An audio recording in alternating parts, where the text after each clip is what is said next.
सभी साथियों को नमस्कार। साथियों, आज हम चर्चा करेंगे एक बहुत ही गंभीर विषय पर जो रनिंग स्टाफ से जुड़ा हुआ है, लोको पायलट से जुड़ा हुआ है और एएलपी से जुड़ा हुआ है। वो विषय है स्पैड, अर्थात खतरे की हालत में सिग्नल को पार करना, मतलब लाल सिग्नल को पार करना। तो इस विषय पर लगभग आप सभी सब जानते हैं कि जब बिना अथॉरिटी के किसी सिग्नल को ऑन की हालत में पार किया जाता है तो उसे स्पैड कहा जाता है। स्पैड एक काला धब्बा है, रेलवे के ऊपर भी और रनिंग स्टाफ के ऊपर भी। जो स्पैड होने के बाद अपना ही स्टाफ एक जो है शंका भरी नज़रों से उस कर्मचारी की तरफ देखता है। पहले क्या था, जब कोई कर्मचारी, कोई भी रनिंग स्टाफ गलती से, क्योंकि कोई भी रनिंग स्टाफ नहीं चाहता है, कोई भी एएलपी या लोको पायलट कभी नहीं चाहता है कि वो लाल सिग्नल को ऑन की हालत में, खतरे की हालत में पार करे, लेकिन ना चाहते हुए कभी छोटी सी भूल के कारण स्पैड हो जाता है। तो स्पैड होने के बाद क्या किया जाता था, उसे नौकरी से रिमूव कर दिया जाता था, जिसके लिए एक लंबा संघर्ष चला एलारसा के द्वारा, रनिंग स्टाफ के द्वारा, जिसके बाद 2018 में स्पैड के नॉर्म्स बनाए गए। रेलवे बोर्ड ने एक लेटर जारी किया। तो आज हम उसी नॉर्म्स के विषय पर चर्चा करेंगे कि अगर कोई कर्मचारी, कोई रनिंग स्टाफ आते समय होम सिग्नल आउटर पार कर जाता है लाल की हालत में, तो उसे कौन सी सज़ा मिलेगी। स्टार्टर पर रुकते रुकते गाड़ी नहीं रुकती है, स्टार्टर सिग्नल पार कर जाती है, तब कौन सी सज़ा मिलेगी। गाड़ी खड़ी है, किसी और सिग्नल को अपना सिग्नल समझ के स्टार्टर पार कर गए, तब कौन सज़ा मिलेगी। गेट सिग्नल लाल की हालत में पार कर गए, तब कौन सी सज़ा मिलेगी। सन सिग्नल ऑन की हालत में पार हो गया, तब कौन सी सज़ा मिलेगी। और यदि ब्रेक पावर पुअर है, ब्रेक लगाई, ब्रेक लगी नहीं जितनी इफेक्टिव लगनी चाहिए थी, और रुकते रुकते गाड़ी सिग्नल को पार कर गई, तब क्या होगा। तो इन्हीं सब विषयों पर चर्चा करेंगे साथियों, और जानेंगे कि 2018 में रेलवे बोर्ड ने क्या निकाला, संघर्षों के बाद क्या मिला हमें, उस पर्याप्त दूरी की चर्चा की या नहीं की, और आगे क्या संघर्ष चल रहा है।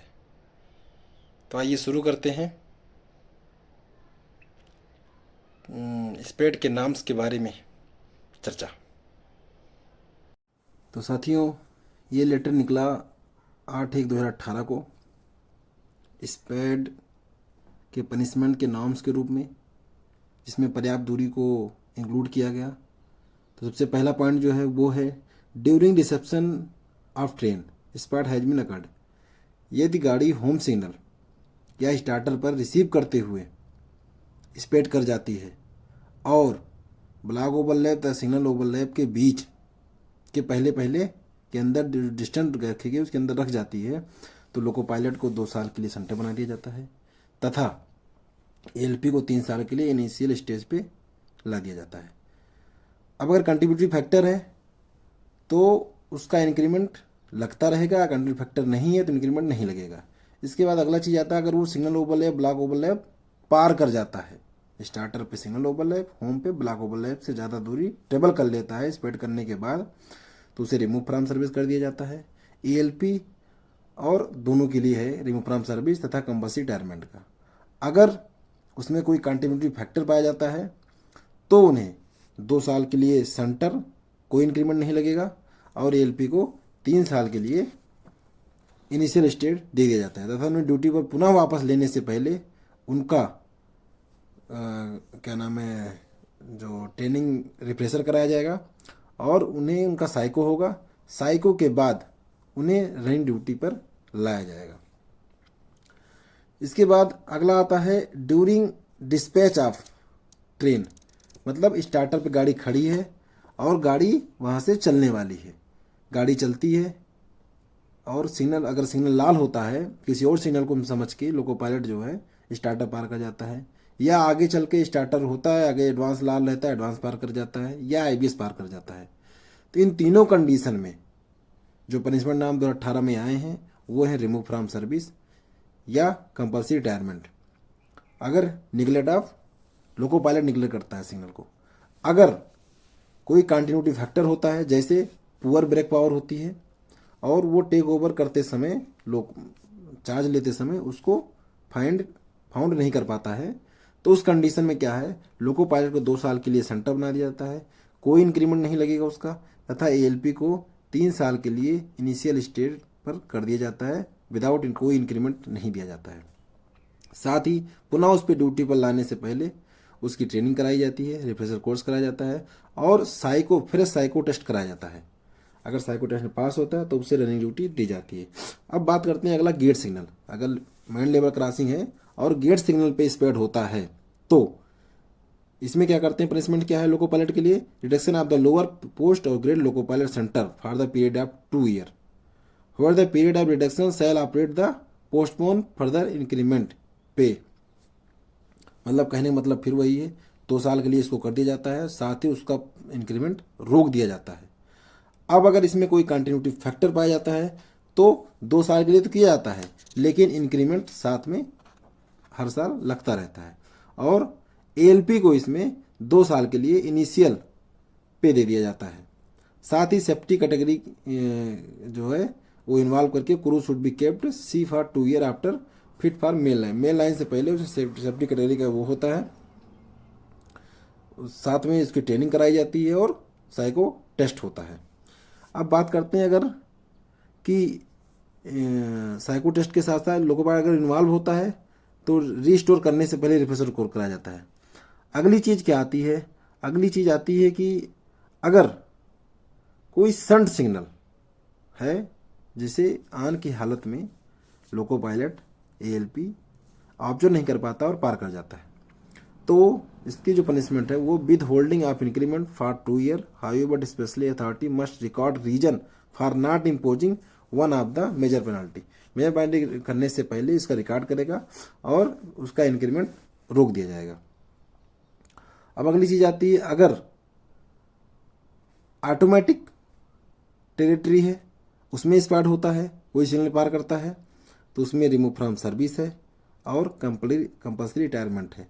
अगर कोई कंटिन्यूटी फैक्टर जिसमें सिंपल से बताया poor brake loss, poor brake power है, अगर वो पाई जाती है तो उसे 2 साल के लिए उसका सेंटर बनाया जाता है, ग्रेड पे लूज कर दिया जाता है। एएलपी का क्या है, वही 3 साल के लिए उसको कर दिया जाता है।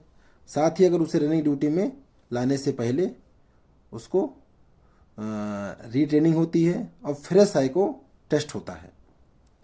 इसके साथ ही अगर लोको पायलट एक स्पेड के बाद ड्यूटी मिलती है दोबारा फिर से वो स्पेड में इन्वॉल्व हो जाता है तो उसके लिए जो सजा है वो सीधा है remove from service, compulsory retirement.